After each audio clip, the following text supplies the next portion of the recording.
ओम शांति। आज 1 अगस्त 2025 के बाबा के अनमोल मधुर महावाक्य सुनेंगे। आज की मुरली में गीत बजा है, आज अंधेरे में है इंसान। तो बाबा उसी गीत को लेकर के बात स्पष्ट करते हैं कि अंधेरा कौन सा है, अज्ञान का अंधेरा।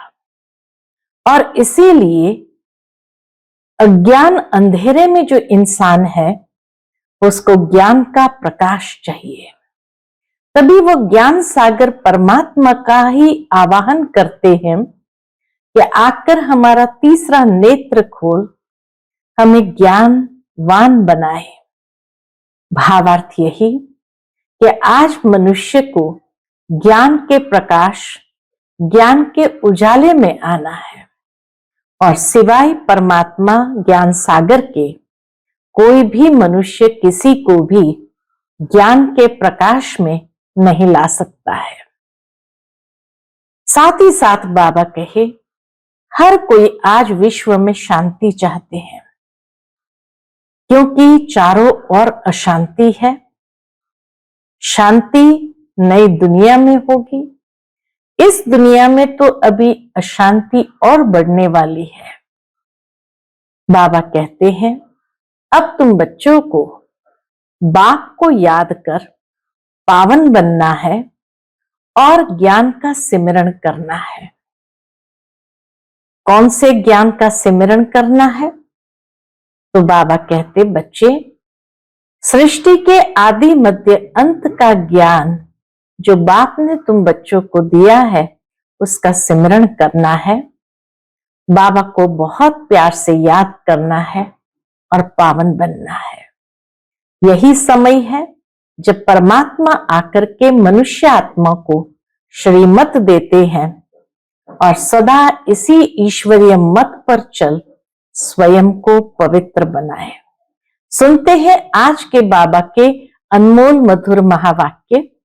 ओम शांति। मीठे बच्चे, बाप को तुम बच्चे ही प्यारे हो। बाप तुम्हें ही सुधारने के लिए श्रीमत देते हैं। सदा ईश्वरीय मत पर चल स्वयं को पवित्र बनाओ। आज की मुरली से प्रश्न है, विश्व में शांति की स्थापना कब और किस विधि से होती है? उत्तर, तुम जानते हो, विश्व में शांति तो महाभारत लड़ाई के बाद ही होती है, लेकिन उसके लिए तुम्हें पहले से ही तैयार होना है। अपनी कर्मातीत अवस्था बनाने की मेहनत करनी है। सृष्टि के आदि मध्य अंत का ज्ञान सिमरण कर बाप की याद से संपूर्ण पावन बनना है, तब इस सृष्टि का परिवर्तन होगा। आज की मुरली से पहले गीत बजा है, आज अंधेरे में है इंसान। ओम शांति। यह गीत है भक्ति मार्ग का गाया हुआ। कहते हैं हम अंधेरे में हैं, अब ज्ञान का तीसरा नेत्र दो। ज्ञान मांगते हैं किससे? ज्ञान सागर से। बाकी है अज्ञान। कहा जाता है कलयुग में सब अज्ञान की आसुरी नींद में सोए हुए कुंभकर्ण है। बाप कहते हैं, ज्ञान तो बहुत ही सिंपल है। भक्ति मार्ग में कितने वेद शास्त्र आदि पढ़ते हैं, हठयोग करते हैं, गुरु आदि करते हैं। अब उन सबको छोड़ना पड़ता है, क्योंकि वह कभी राजयोग सिखला न सके। बाप ही तो राजाई देंगे, मनुष्य मनुष्य को दे न सके। परंतु उसके लिए ही सन्यासी कहते हैं, काग विष्टा समान सुख है, क्योंकि वह तो घर बार आदि छोड़ देते हैं। यह ज्ञान सिवाय ज्ञान सागर बाप के और कोई दे न सके। ये राजयोग भगवान ही सिखलाते हैं। मनुष्य मनुष्य को पावन बना न सके, पतित पावन एक ही बाप है। मनुष्य आज कितनी भक्ति करते हैं, जन्म जन्मांतर से भक्ति करते आए हैं, स्नान करने जाते हैं। ऐसे भी नहीं सिर्फ गंगा में स्नान करते हैं, जहां भी पानी आदि देखेंगे तो उसको भी पतित पावनी समझेंगे। यहां भी माउंट में भी गौमुख है, झरने से पानी आता है, जैसे कुएं में पानी आता है तो कहते हैं गौमुख से गंगा निकली। उनको पतित पावनी गंगा थोड़ी कहेंगे। मनुष्य समझते हैं यह भी तीर्थ है। बहुत मनुष्य भावना से वहां जाकर स्नान आदि करते हैं। तुम बच्चों को अभी ज्ञान मिला है, तुम बतलाते हो तो भी मानते नहीं। क्यों नहीं मानते? क्योंकि बाबा कहते अपना देह अहंकार बहुत है।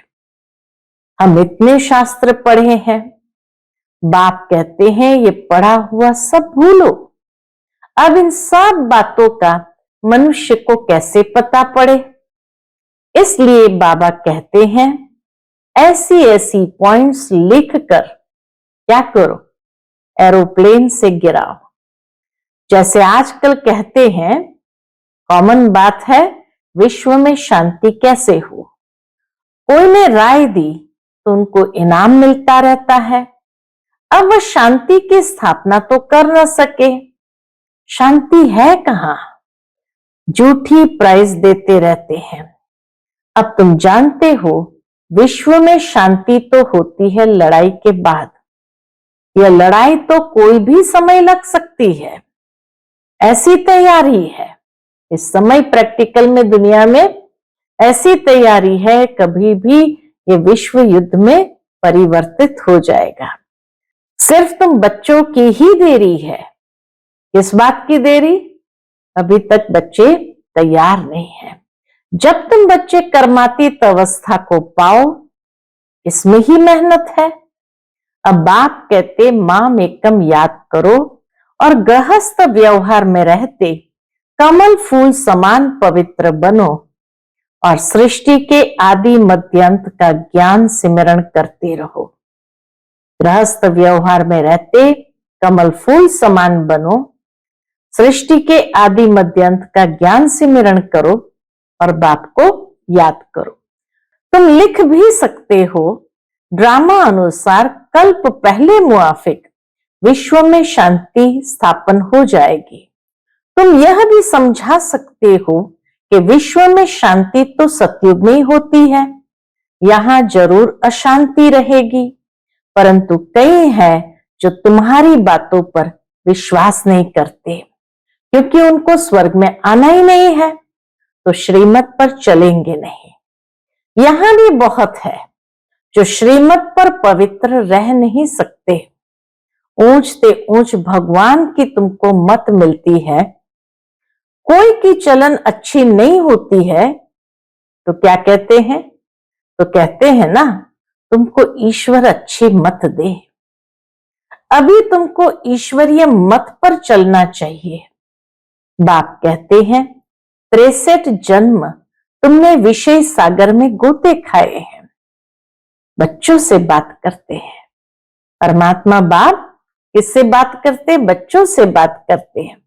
बच्चों को ही बाप सुधारेंगे ना, सारी दुनिया को कैसे सुधारेंगे? बाहर वालों को कहेंगे बच्चों से समझो। बाबा सबको बैठ नहीं समझाते हैं, बच्चों को समझाते हैं, फिर बच्चों से बैठ सभी समझेंगे। बाप बाहर वालों से बात नहीं कर सकते हैं, बाप को बच्चे ही प्यारे लगते हैं। सौतेले बच्चे थोड़ी लगेंगे। लौकिक बाप भी सपूत बच्चों को धन देते हैं। सब बच्चे समान तो नहीं होंगे। बाप भी कहते हैं जो मेरे बनते हैं उन्हों को ही मैं वर्षा देता हूं, जो मेरे नहीं बनते हैं वह हजम नहीं कर सकेंगे, श्रीमत पर चल नहीं सकेंगे। वह है भगत। बाबा के बहुत देखे हुए हैं।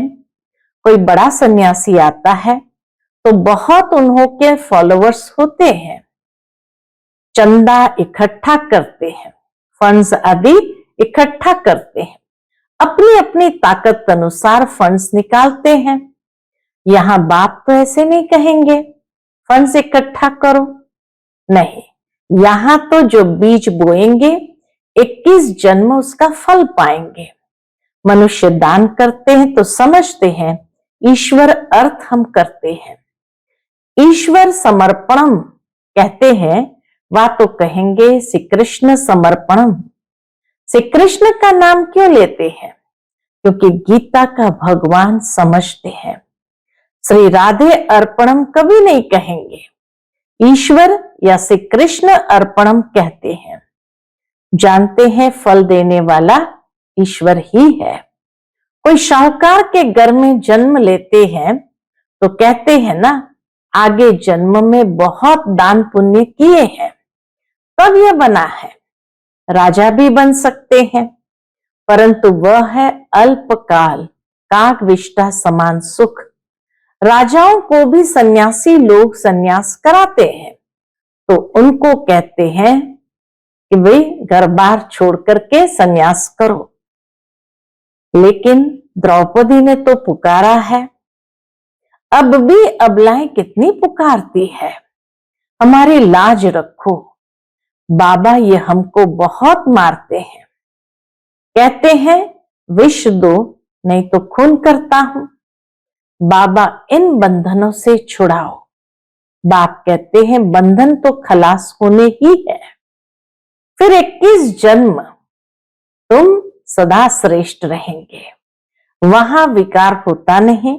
इस मृत्यु लोक में यह अंतिम जन्म है, यह है विशेष वर्ल्ड। दूसरी बात, बाप समझाते हैं इस समय मनुष्य कितने बेसमझ बन गए हैं।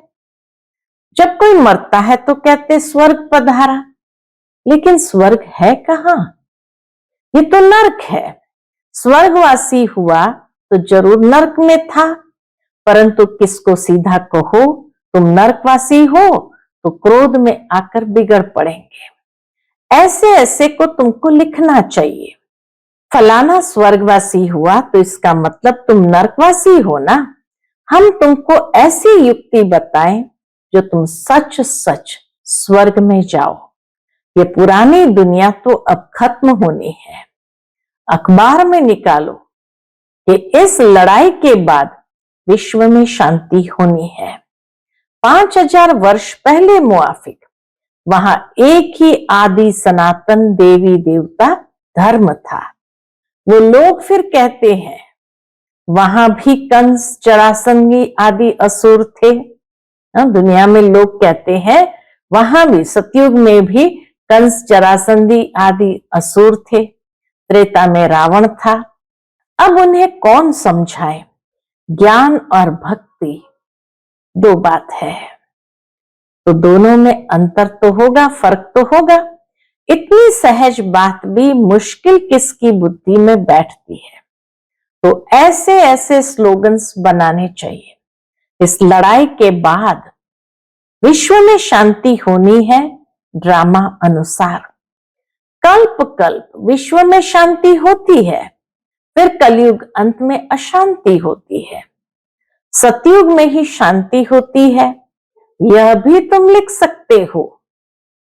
गीता में भूल करने से ही भारत का ये हाल हुआ है। पूरे 84 जन्म लेने वाले श्री कृष्ण का नाम डाल दिया है, श्री नारायण का भी नहीं डाला है। उनके फिर भी 84 जन्म में से कुछ दिन कम कहेंगे। श्री कृष्ण आदि से आते हैं, श्री नारायण तो बाद में बनते हैं। श्री कृष्ण के पूरे 84 जन्म होते हैं। शिव बाबा आते हैं बच्चों को हीरे जैसा बनाने, तो उनके लिए फिर डब्बी भी ऐसी सोने की चाहिए। बाबा आके बच्चों को हीरे जैसा बनाते तो उनके लिए फिर डिब्बी यानी शरीर भी ऐसा सोने की चाहिए जिसमें बाप आकर प्रवेश करे। अब ये सोने का कैसे बने, तो फट से उनको साक्षात्कार कराया। तुम तो विश्व के मालिक बनते हो, अब माम एकम याद करो। पवित्र बनो तो झट पवित्र होने लग पड़े। पवित्र बनने बिगर तो ज्ञान की धारणा हो न सके। कहा जाता है ना, शेरनी का दूध सोने के बर्तन में चाहिए। यह ज्ञान तो है किसका? यह ज्ञान तो है परम पिता परमात्मा का। इसको धारण करने के लिए भी सोने का बर्तन चाहिए, अर्थात पवित्र बुद्धि चाहिए। तब धारणा हो।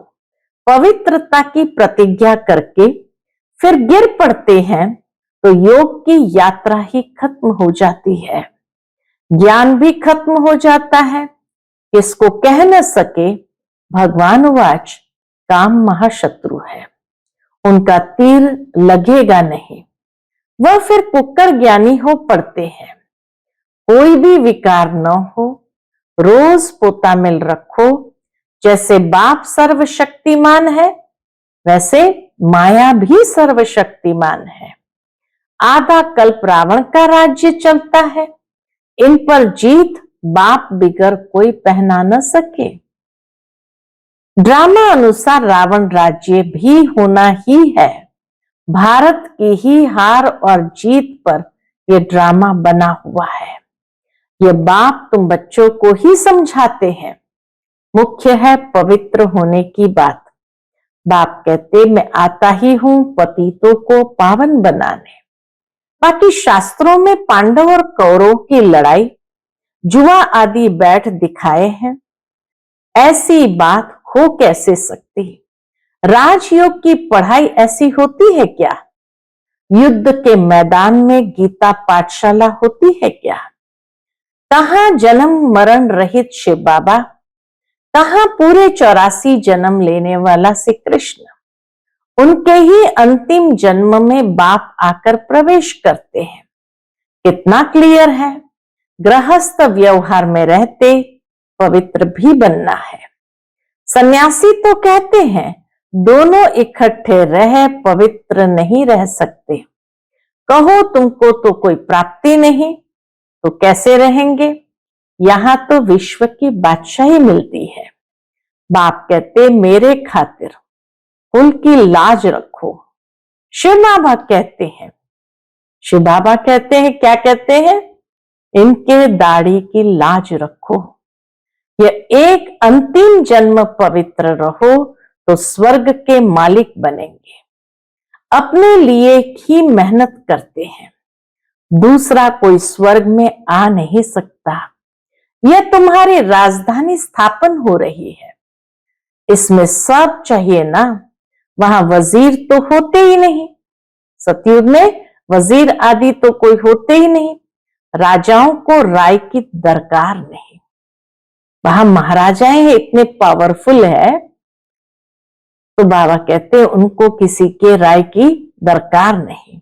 पतित राजाओं को भी एक वजीर होता है।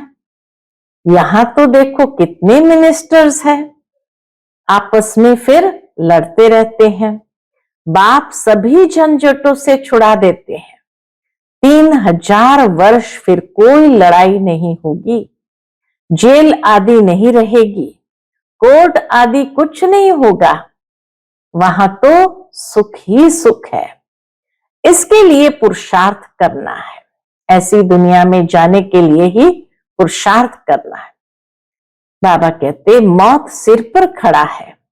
याद की यात्रा से विकर्मा जीत बनना है। तुम ही मैसेंजर्स हो जो सबको बाप का मैसेज देते हो। कौन सा मैसेज देते हैं? मन मना भव। अच्छा, मीठे मीठे सिकिलदे बच्चों प्रति माता पिता बाप दादा का याद प्यार और गुड मॉर्निंग। रूहानी बाप की रूहानी बच्चों को नमस्ते। हम सभी रूहानी बच्चों की रूहानी माता पिता बाप दादा को याद प्यार गुड मॉर्निंग और नमस्ते। नमस्ते, शुक्रिया बाबा, शुक्रिया। आज की मुरली से धारणा के लिए मुख्य सार है। पहली पॉइंट, ज्ञान की धारणा करने के लिए पवित्र बन बुद्धि रूपी बर्तन को स्वच्छ बनाना है। बुद्धि रूपी बर्तन को स्वच्छ बनाना है, सिर्फ कुक्कड़ ज्ञानी नहीं बनना है। दूसरी पॉइंट, डायरेक्ट बाप के आगे अपना सब कुछ अर्पण कर श्रीमत पर चलकर 21 जन्मों के लिए राजाई पद लेना है। आज का बाप दादा का मधुर वरदान हम बच्चों के लिए है, हर शक्ति को कार्य में लगाकर वृद्धि करने वाले श्रेष्ठ धनवान व समझदार भव। हर शक्ति को कार्य में लगाकर वृद्धि करने वाले श्रेष्ठ धनवान व समझदार भव। समझदार बच्चे हर शक्ति को कार्य में लगाने की विधि जानते हैं। जो जितना शक्तियों को कार्य में लगाते हैं उतना उनकी वह शक्ति वृद्धि को प्राप्त होती है। तो ऐसा ईश्वरीय बजट बनाओ जो विश्व की हर आत्मा आप द्वारा कुछ न कुछ प्राप्ति करके आपके गुणगान करे। सभी को कुछ न कुछ देना ही है, चाहे मुक्ति दो चाहे जीवन मुक्ति दो। ईश्वरीय बजट बनाकर सर्व शक्तियों की बचत कर जमा करो और जमा हुई शक्ति द्वारा सर्व आत्माओं को भिखारीपन से, दुख अशांति से मुक्त करो। आज का स्लोगन है, शुद्ध संकल्पों को अपने जीवन का अनमोल खजाना बना लो तो माला माल बन जाएंगे। शुद्ध संकल्पों को अपने जीवन का अनमोल खजाना बना लो तो माला माल बन जाएंगे। अभी सुनेंगे मातेश्वरी जी के अनमोल महावाक्य। टाइटल है, विकर्म बनाने की कंपटीशन नहीं करनी है।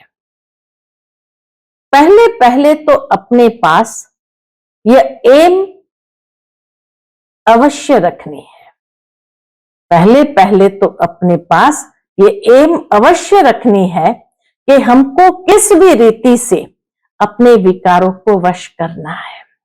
चाहे किसी भी विधि से हमें अपने विकारों को वश करना है, तभी ईश्वरीय सुख शांति में रह सकते हैं। अपना मुख्य पुरुषार्थ है खुद शांति में रहकर औरों को शांति में लाना। इसमें सहन शक्ति जरूर चाहिए।